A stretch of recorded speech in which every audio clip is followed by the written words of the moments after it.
মাত্ৰ 12 বছৰ বয়সতে। তাই এতিয়া আমাৰ মাজৰ পৰা হাঁহি হাঁহি চিৰকালৰ কাৰণে গুচি গ'ল। আমি হয়তো আদিতিক কেতিয়াও নাপাওঁ ঘূৰাই। আটাইতকৈ দুখ লগা ক্ষণ কোনটো জানেনে? পিতৃ মাতৃৰ জীৱিত কালত নিজৰ সন্তানৰ মৃতদেহ কান্ধত কঢ়িয়াই আজি আমাৰ এই কলিজাই আমাক এৰি থৈ যোৱা 5 দিন গ'ল, আজিলৈকে তাই ন্যায় নাপালে। নিজৰ ছোৱালীৰ মৃত্যুৰ 5 দিনতকৈ বেছি হৈ গ'ল, কিন্তু এতিয়ালৈকে ন্যায় পোৱা নাই এই ছোৱালীজনে, যাৰ ফলত তেখেতৰ দেউতাকে এতিয়া ছ'চিয়েল মিডিয়াত আহি কান্দি কান্দি পগলা হৈ পৰিলে। আচলতে এতিয়াহে গোপন ৰহস্যবোৰ ওলাই আছে। আচলতে সেই সৰু ছোৱালীজনীক হত্যা কৰা হৈছিলে। আচলতে কিদৰে এই ছোৱালীটোক হত্যা কৰিছিলে আৰু কোন হয় আচল অপৰাধী, চলক আমি জানি ল'ম এই ভিডিঅ'টোৰ মাধ্যমত। আৰু আপুনি এই চেনেলটোত নতুন হৈ থাকিলে এতিয়া চেনেলটোক ছাবস্ক্ৰাইব কৰি ৰাখক। মানৱ জীৱনত পৃথিৱীৰ আটাইতকৈ দুখ লগা ক্ষণ কোনটো জানেনে? পিতৃ মাতৃৰ জীৱিত কালত নিজৰ সন্তানৰ মৃতদেহ কান্ধত কঢ়িয়াই লোৱাটো। এই বোজ কেতিয়াও আমি সহ্য কৰিব নোৱাৰোঁ। আৰু সেয়াই ঘটিল আমাৰ কলিজা হিমাক্ষী। আমি মৰমতে তাইক আদিতি বুলি মাতিছিলোঁ। ভগৱানৰ কি নিষ্ঠুৰ কোপ দৃষ্টি পৰিছিলে নাজানো। ফুলিবলৈ লোৱা ফুল এপাহি কলিতে মৰহি গ'ল। প্ৰভু, তুমি ইমান নিষ্ঠুৰ নে?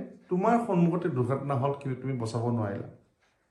বহুতে মোক কয়, গুৰুংদা, যিসকলে ভগৱানক বেছি মানে, বেছি পূজা কৰে, তেওঁলোকৰ এই ধৰণৰ ঘটনা হয় নেকি? আপোনালোকে যিসকলে মোৰ ভিডিঅ'বোৰ চাই নিশ্চয় গম পায় যে মোৰ জীৱনত কি কি ঘটনা ঘটি গ'ল, কিন্তু মই কেতিয়াও কন্দা নাছিলোঁ। কিন্তু আজি মোৰ এই কলিজা হেৰুৱাই সঁচাকৈ আমি কান্দি কান্দি এতিয়া চকুলো আমাৰ শুকাই গৈছে। আজি আমাৰ এই কলিজাই আমাক এৰি থৈ যোৱা 5 দিন গৰকিলে, আজিলৈকে তাই ন্যায় নাপালে। কিমান আমি দৌৰাদৌৰি কৰিলোঁ। মাথো এটা ৰামবুল ষ্ট্ৰিপ আৰু ড্ৰাম কেইটামান লগাই দিলে তাই প্ৰাণ ৰখা হ'লেহেঁতেন। সেইদিনাখন আছিলে 20/2/2026, সময় 2:15। যিহেতু বছৰেকীয়া পৰীক্ষা সমাগত, গতিকে স্কুলখনত স্পেচিয়েল ক্লাছ কৰোঁ বুলি এজন টিচাৰে কৈছিলে, কিন্তু হঠাৎ ক্লাছ ৰদ্দ হৈছিলে। কিন্তু সেই বিষয়ে নিজৰ মাক বাপেকে গম পোৱাই নাছিলে আৰু তাই অকলে ওলাই আহিছিলে। আৰু বাট পাৰ হ'ব লওঁতে তীব্ৰ বেগী যমদূত ৰূপী সেই বাছখনে তাইক মহতিয়াই নিলে। তাই মূৰত প্ৰচণ্ড আঘাত পালে আৰু আমি ততাতৈয়াকৈ তাইক বঙাইগাঁও এখন চিকিৎসালয়ত ভৰ্তি কৰালোঁ। তাই মগজুত আঘাত পাইছিলে, যথেষ্টখিনি ৰক্তক্ষৰণ হৈছিলে, তাই কমাত গুচি গৈছিল আৰু ডক্টৰে কৈছিল যে বচাৰ কোনো সম্ভাৱনা নাই, 99:1% হেনো। তথাপিও আমি মৰমতে তাইক 4 দিন ভেণ্টিলেটৰত ৰাখিলোঁ আৰু যোৱা 23/2/26 তাৰিখৰ নিশা 11:38 তাই চিৰকালৰ বাবে আমাক এৰি থৈ গুচি গ'ল। 19 তাৰিখ আৰু 20 তাৰিখ, এই 2টা তাৰিখ সঁচাকৈ আমাক বৰকৈ কন্দুৱালে। 19 তাৰিখৰ দিনা আমি জুবিন গাৰ্গক হেৰুৱালোঁ, ঠিক তেনেকৈ 20 তাৰিখৰ দিনা আমি হেৰুৱালোঁ আমাৰ কলিজা হিমাক্ষী। সঁচাকৈ এই 2টি দিন আমাৰ কাৰণে চিৰকাল মনত ৰৈ যাব। আৰু আপোনালোকক সকলোলৈ অনুৰোধ, যাতে আপোনালোকে স্কিপ নকৰি এই ভিডিঅ'টো অন্তলৈকে চাব, কাৰণ হিমাক্ষীৰ কাৰণে মোৰ এই ভিডিঅ'টো এটা উপহাৰ হ'ব। তাই এৰি থৈ যোৱা সেই সৰু সৰু স্মৃতিবোৰ মই এই ভিডিঅ'ৰ যোগে ধৰি ৰাখিব খুজিছোঁ। হিমাক্ষী ৰায়, আৰু আমি সকলোৱে মৰমতে তাইক আদিতি বুলি মাতিছিলোঁ। তাই কিমান প্ৰতিভাশালী আছিলে। তাই অভিনয় কৰি ভাল পাইছিলে, খেল খেলি ভাল পাইছিলে। তাই মোৰ ভিডিঅ'ত প্ৰায়ে ওলাইছিলে আৰু মোক থাম্বনেইল কেনেকৈ বনাব লাগে তাৰ বিষয়ে জ্ঞান দিছিলে মাত্ৰ 12 বছৰ বয়সতে।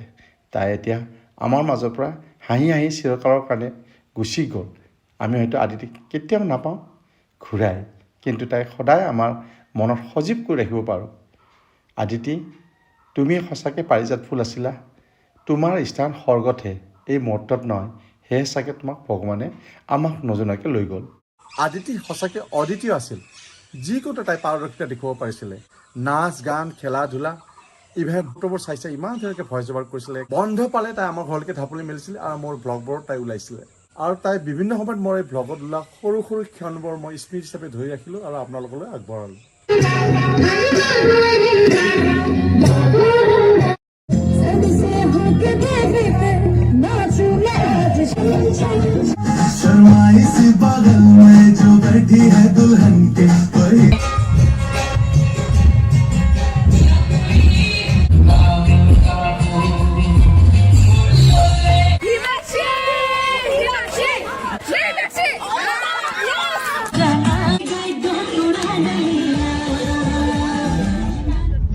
ৰাস্তাতে আছিলি নেকি?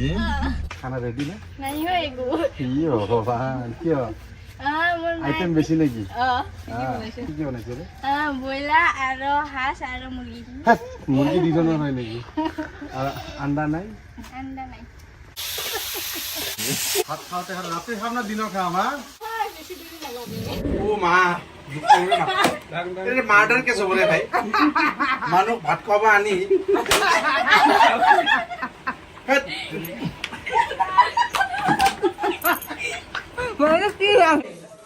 স্কুটি চলাই আহিলি নেকি চুলিবিলাক যে একদম ভিজা নিচিনা কোৱাৰ পৰা উঠি অহা যেন লাগছে তহঁতে মা বেটি হা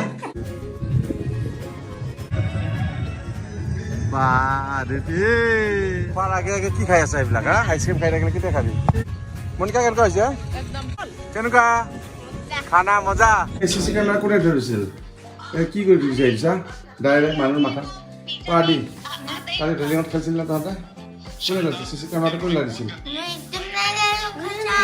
ইফালে ইফালে আৰু আৰু বাছ হ'ব হৈছে তহঁতে না আদিতি কয় সঁচা কথা ক কাই কৈছে কাইছে আপুনি কি বদমাছ মানুহৰ মাথাহে দেখা যায় চিধা ফাইনেলি এই পালি প্ৰহৰীবিলাক লৈ আজি আৰণা এথনিক ৰেষ্টুৰেণ্ট কাম পাৰ্কত আনিলোঁ এনেকুৱা ভাল লাগছে কি লম্বা বাঘৰে এই ৰা এই মাৰিব নাম নাম নাম ভাঙিব মাৰিবি এবাৰ বাঘৰ লেঠি ছিঙিলে মই দিবি ভগৱান খটাখোৰ এইকেইটা আৰু উল্টা ফালে হৈছে পাৰে তো বা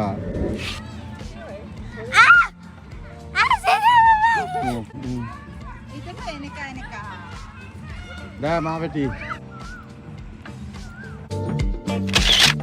বাপ টেঙনা মাছ নিচিনা লাগছে তোক চিংলিং চিং দে দে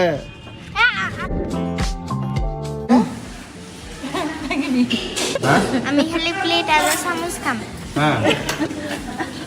মই আৰম্ভ কৰিলে ই হয়তো শান্ত ইটো বুলি ভাবছিলো মই ইও মা কটা কৰোঁ দেখছা লাগিছে হাংগামা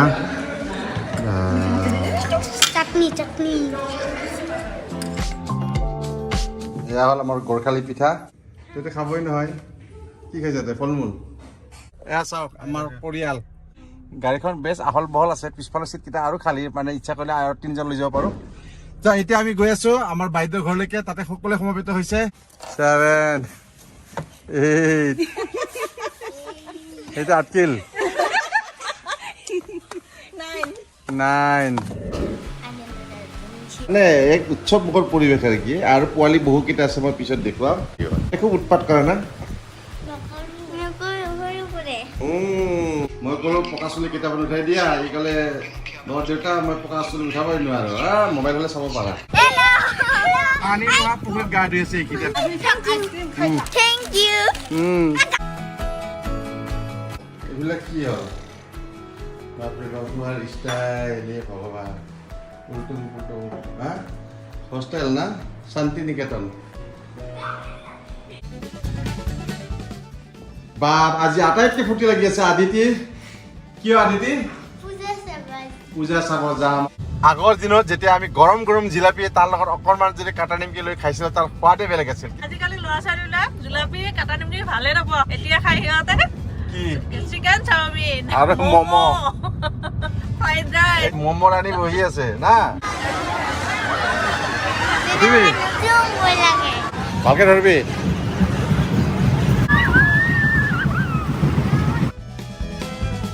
কেনেকুৱা লাগছে আদি আদিতি যি খাইছে ভাল লাগছে না আদি এইফালে আৰিয়ানৰ ফিজিঅ' হৈ আছে এইটো 2 কেজি লোড হয় আৰু ষ্ট্ৰেট আৰু এইফালে তোৰ কি এক্সাৰচাইজ আছে আদি ভেকুলী এক্সাৰচাইজ নেকি তই ডাঙৰ হৈ কি হ'বি কিবা কিবা বনাম বানাই ভাইৰাছ বনাম মই তই ডাঙৰ হৈ কি হ'বি ডক্টৰ মানে কিহৰ ডক্টৰ হ'বি সৰু চাৱাৰ সৰু সৰু বাচ্চাবিলাকৰ বাচ্চাৰ ডক্টৰ মানে চাইল্ড স্পেচিয়েলিষ্ট না বাপ জোতা পিন্ধি চান্দুপুৰ উঠে হা আদি নাম নাম নাম নাম নাম আমি ওলালো আজি চাম আমি চাপৰত দুৰ্গা পূজা হৈছে বাপৰে বাপ ভাত খাইছিলে মাত্ৰ ইয়াত উঠা নিয়ম নাই কিন্তু দেই এতিয়া আৰু হা ইয়াত উঠা নিয়ম নাই পুলিচে ধৰিব ঐ কাশ্যপ পিছফালে আহ না কিয় বমি ওলাই মই তো নাজানো মই কিয়? খাইতে বমি আহে ও মাই গড মই বহি নালাগে বহা বস্তু নাই তেতিয়া বহা বস্তু নহয় এতিয়া কিবা ভাল দিয়ে যা জানা মোৰ বমি হয় যে চব কেইটা বমি হলা চবে ক্ৰিকেটত বহিব খোজে কি যে পয়মা বাপৰে বাপ কি কাও ৰে দুটা চিট বেল বঢ়িয়া হৈছে তই কিমান আছে মানুহ হিচাপ কৰ 1 2 মই হলো 3 4 5 6 7 8 9 10 আজি পূজা ফাটাফাটি পূজা হাহাকাৰ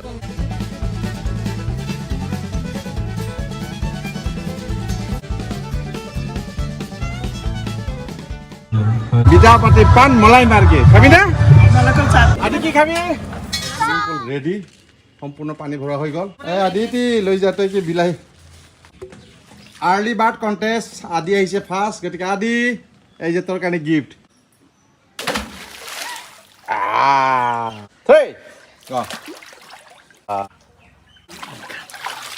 পাইছো চাৰিটো না না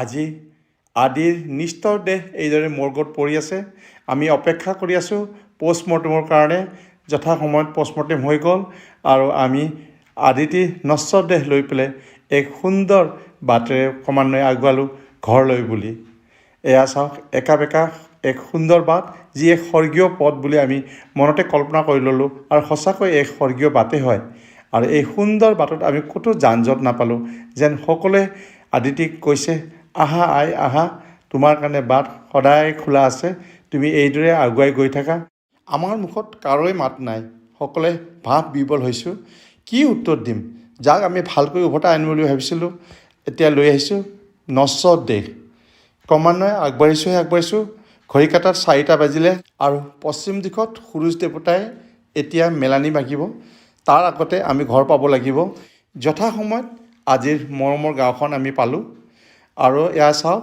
ৰাস্তাৰ দুকাষে লোকে লোকাৰণ্য আৰু সকলোৱে হিয়া ঢাকৰি কান্দিছে বহুতো শুভাকাংক্ষী আহিল কোনোবাই দিলে গামোচা কোনোবাই দিলে ফুল আৰু কোনোবাই অন্তকৰণেৰে সেৱা জনাই শেষবাৰৰ কাৰণে আদিক বিদায় দিলে এয়া আটাইতকৈ দুখজনক দৃশ্য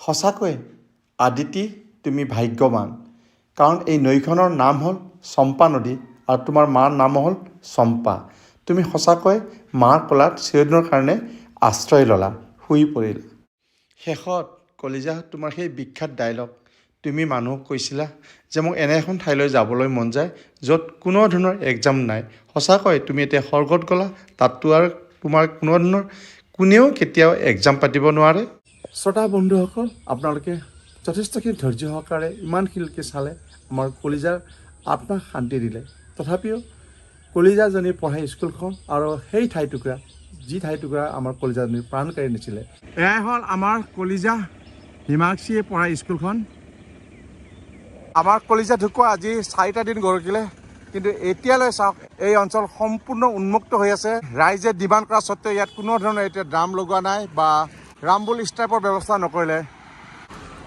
আৰু চাওক এইদৰে তীব্ৰবেগী বাছবোৰ ইয়াত চলাচল কৰে এইখিনিত কোনো ধৰণৰ তেওঁলোকৰ চিকিউৰিটি মানুহ নাছিল যাৰ কাৰণে আমাৰ কলিজা এনেকৈ ৰাস্তাটো পাৰ হৈ আহিছিলে ইয়াত চাওক কোনো ধৰণৰ ব্ৰেক মৰাৰ চিহ্ন নাই ব্ৰেক মৰা হ'লে নিশ্চয় তাই সিদিনাখন বাচি গ'লহেঁতেন আমাৰ কলিজাজনীক মূৰত প্ৰচণ্ড খুন্দা মাৰি সি গৈ পেলাই থানাত চাৰেণ্ডাৰ কৰিছে আছিল না মন্দিৰেৰ মেস্তেৰ এখানে হওয়াৰ লগে লগে হসপিটাল নিয়ে গেল চাওক তেজস্বী পুৰা ভগৱান ইমান নিৰ্দয় হ'ব লাগে নে ভগৱানৰ সন্মুখতে দুৰ্ঘটনাটো হ'ল অন্ততঃ বচাব লাগিছিলে আমারও এনেকা হল না 2 মাস আগত আইতাসকলে লগ হৈ শাক কুটিছে আদিৰ বাবে আদিৰ ৰন্ধন হৈ গ'ল সৰু কণমানিটোৱে বাইকলৈ আগবঢ়াই দিছে খাদ্য আৰু বাপেকেও আগবঢ়াই দিছে খাদ্য কিন্তু এই খাদ্য খাবলৈ আদিতি আহিবনে আৰু ইয়াৰ সন্মুখত জীয়ৰী ফটো চাই মাকৰ অৱস্থাটো নিশ্চয় আপোনালোকে উপলব্ধি কৰিব পাৰিছে হাই ৰে এই পৃথিৱী হাই ৰে এই মমতা আমি মায়া মোহলৈ জীয়াই থাকিব লাগিব আদিতিক আমি নিজৰ অন্তৰত ধৰি ৰাখিব লাগিব আৰু এই যমৰূপী এই বাছখনে আদিতিৰ যিধৰণে জীৱন কাঢ়িলে সেই চালকজনে যাতে কঠোৰৰ পৰা কঠোৰতম শাস্তি পায় সেয়া আমি সকলোৱে কামনা কৰিব লাগিব। তো যিয়ে নহওক বন্ধুসকল আপোনালোকে ভিডিঅ'টো শেষলৈ চোৱাৰ পিছত আচলতে বুজি পালে যে এইদিনাখনেই ছোৱালীজনীৰ লগত কি ঘটিছিলে আৰু তেখেতৰ দেউতাকে কিদৰে কান্দি কান্দি পগলা হৈ ভাগৰি পৰিলে ছ'চিয়েল মিডিয়াত আহি আচলতে কি ৰহস্যবোৰ ফাদিল কৰিলে। তো যিয়ে নহওক বন্ধুসকল ভিডিঅ'টো সম্পূৰ্ণ চোৱাৰ পিছত আপোনালোকৰ অতি মূল্যৱান মন্তব্যটো কি এইটো কমেণ্ট বক্সত জনোৱা আৰু ভিডিঅ'টো ভাল লাগিলে এটা লাইক মাৰি চেনেলটো ছাবস্ক্ৰাইব মাৰি অৱশ্যেই ভিডিঅ'টোক এটা শ্বেয়াৰ মাৰি দিব। ধন্যবাদ।